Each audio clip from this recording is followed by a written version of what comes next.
Gente, como que foi o momento da Vintou? Como que foi a construção do negócio? Quanto tempo vocês ficaram lá até chegar o momento de falar, não, agora é Vintou? Eu falo de verdade, Daniel, que tudo começou, eu tenho isso no meu coração, que foi em 2018. Na Copa do Mundo de 2018. A gente tava morando em Campinas e a gente tava passando muita dificuldade, cara. Muita dificuldade mesmo. A ponto da gente pegar R$ 20 para comprar bolacha de sal, bolacha de maisena para tomar café durante uma semana. Com esses R$ 20. E não é exagero, não é se vitimizando. Não é pra Tem ninguém nada ter de dó. demagogia aqui, Não é pra ninguém ficar com dó de mim, não. Até porque hoje, graças a Deus, Não, Deus Isso. prosperou vocês, é a outra situação- fase. às vezes é porque serve de exemplo as pessoas achar que tudo veio fácil, sempre teve uma vida boa. É o testemunho, Entendeu? né, John? Isso, Tem o que ser testemunho. falado. É como eu mesmo. Eu tenho orgulho de falar que nesse momento eu não tenho o meu carro, mas eu não tenho o meu carro porque o meu negócio tá ativo. Sim, porque eu isso consigo mesmo. proporcionar pra vocês virem aqui e fazer uma entrevista top. É desse isso jeito. não é se vitimar. Isso Então mesmo. eu olho sempre essa frase em 2018. Falei assim pra ela na Copa do Mundo, eu falei assim, você crê que daqui 4 anos a nossa vida vai estar totalmente diferente? Isso era 2018. Ela falou, olhou pra mim, não tinha condição nenhuma. Ela falou assim, eu creio.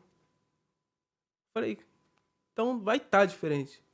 E a partir dali, eu creio que Deus ele foi criando situações para Vintou ela se tornar o que ela é hoje. Então eu creio que foi a partir daquele momento. E aí, 2018, você falou e ela já concordou que vocês precisavam fazer algum tipo de movimento. Como que foi isso aí? Aí ela passou por um caso de danos morais onde ela trabalhava, que ela era Sério, muito maltratada, Sim. muito maltratada. É assim, em 2018, foi quando o John falou isso. Em 2019, não, final de 2018 ainda, Foi. eu trabalhava numa loja onde meu ex-patrão mandava a gente tomar naquele lugar, humilhava. Sério? Era, Vias de fato mesmo?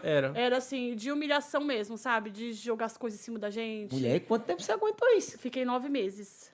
Necessidade. Foi muito. Era Era necessidade. por necessidade, A necessidade. realmente. Porque, tipo assim, a gente tinha saído daqui de Guarulhos e morar em Campinas.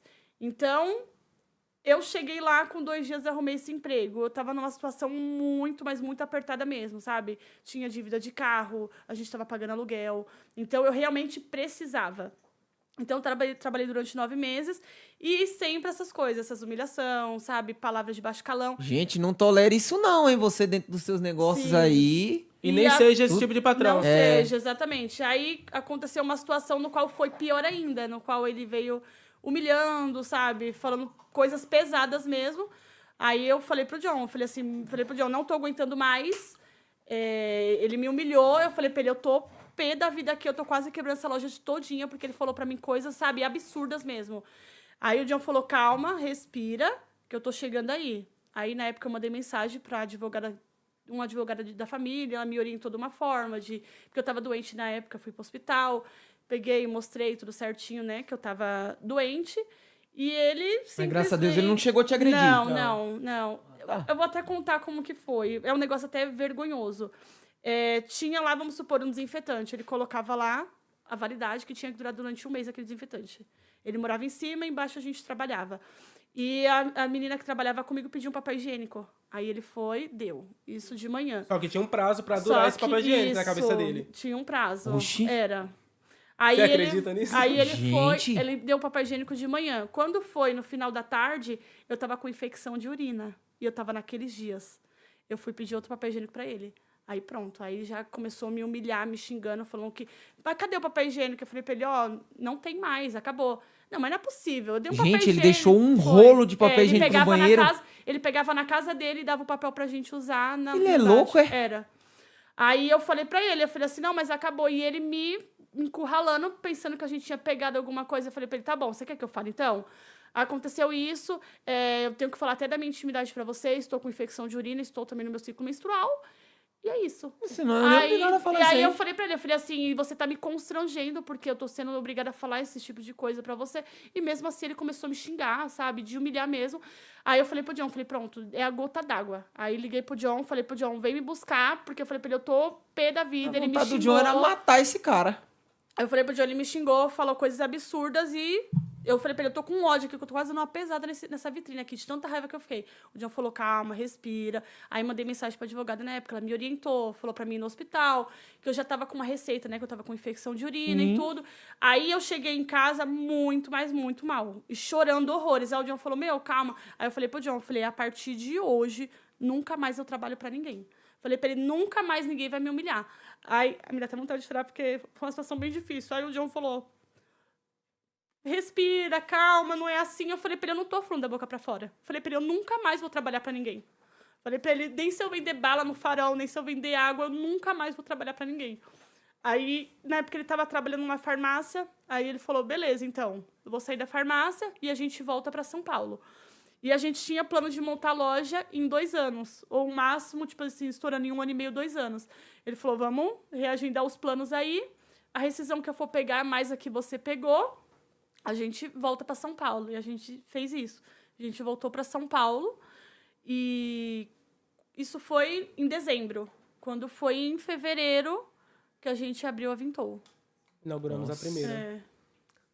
Bom, e você pra reagir com toda essa fase que ela tava passando, cara? Cara, foi um negócio que é o seguinte, eu tinha... Não adianta... eu acho que Deus nunca vai unir 2 pessoas muito nervosas juntas. Deus sempre vai unir uma pessoa mais nervosa e uma pessoa mais calma, para ser o equilíbrio. Então era muito disso, do ser o equilíbrio dela. Porque eu falava assim, não adianta você agir na hora do seu calor da emoção e perder a sua razão. Você tem que agir com a cabeça fria. Vamos ficar tranquilo, vamos fazer tudo pensadinho que vai dar tudo certo. Nossa. E no final deu tudo certo. Foi um propósito de Deus. Foi um propósito de Deus. Então, assim, não adiantava... De repente, se ela tivesse quebrado a vitrine, eu chegava lá, batia nele, seria outra história que a gente poderia estar contando e, de repente, talvez não estaria contando nem essa história aqui hoje. É, porque uma atitude muda todo o contexto de futuro. Você entendeu? Então, pra mim, foi difícil, mas eu vejo que toda a nossa vida é isso. Às vezes Deus vai permitir você passar por certas dificuldade, por um deserto, uma coisa muito difícil, para depois você ir para um lugar muito bom. Porque Deus não vai tirar de um lugar ruim sem passar por uma dificuldade. Não. Era muito ruim onde ela trabalhava. Só que precisou disso. Porque se de repente não tivesse isso, eu não tinha saído da farmácia, ela não tinha saído naquela época, poderia ter demorado muito mais tempo. Nós tínhamos plano para 2 anos. Com 1 ano depois do acontecido, nós já estava muito bem, a loja já estava fluindo muito bem. Talvez tudo isso aconteceu para ser um estopim para vocês. Para acelerar o propósito, para acelerar o processo. Às vezes, de repente, acontece hoje em dia, eu consigo enxergar dessa forma. Na época foi muito difícil para mim. Só que aquele momento que eu passei, eu não fiquei me lamentando. Eu só falei pro John com a plena certeza que nunca mais eu trabalharia para ninguém. Que nunca mais ninguém iria me humilhar, que nunca mais eu ia passar por uma situação constrangedora daquela. De repente, eu podia ficar chorando, me lamentando, sabe? E fazendo um auê. Não, só falei pro John. Eu tinha aquela certeza dentro de mim, que eu falei, eu ia vender bala no Farol, eu ia vender água na rua, mas eu não ia mais passar por aquela situação. CLT então, nunca mais. Foi uma situação que foi necessário eu passar, foi um pontapé para mim poder montar a loja. E isso, Daniel, surge da onde a gente procura ser um bom patrão para nossos funcionários. Sim. A gente se coloca no lugar delas, porque um dia a gente já teve patrões que a gente não queria ter. E eu quero ser alguém, nós queremos ser alguém na vida das pessoas que trabalham com a gente, bênção, né? que seja um canal de bênção, que venham ser pessoas que elas possam contar, que de noite, se de repente ela não tem o dinheiro para comprar um remédio para o filho dela, ela pode ligar para a gente, que a gente vai socorrer, a gente vai ajudar. É esse tipo de pessoa que a gente somos para quem trabalha com a gente. Que no dia que ela sair, ela fosse seguir a vida dela, que todos vão passar, vai ter um tempo e depois vai seguir a trajetória dela, ela vai falar bem da gente. Ela vai ter coisas boas para falar da gente.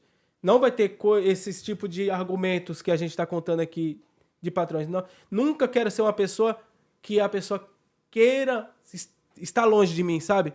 Eu quero que a pessoa se orgulhe de ter eu por perto durante um tempo na vida dela. É isso que a gente queremos. Ter os colaboradores perto mesmo, sim, né? Curando todas as feridas que um dia vocês passaram, né? Sim. Exatamente. E se Deus nos deu a oportunidade de hoje ser um administrador, igual eu falo sempre, nós não somos patrões. Nós somos líderes de uma equipe que jogamos no mesmo time.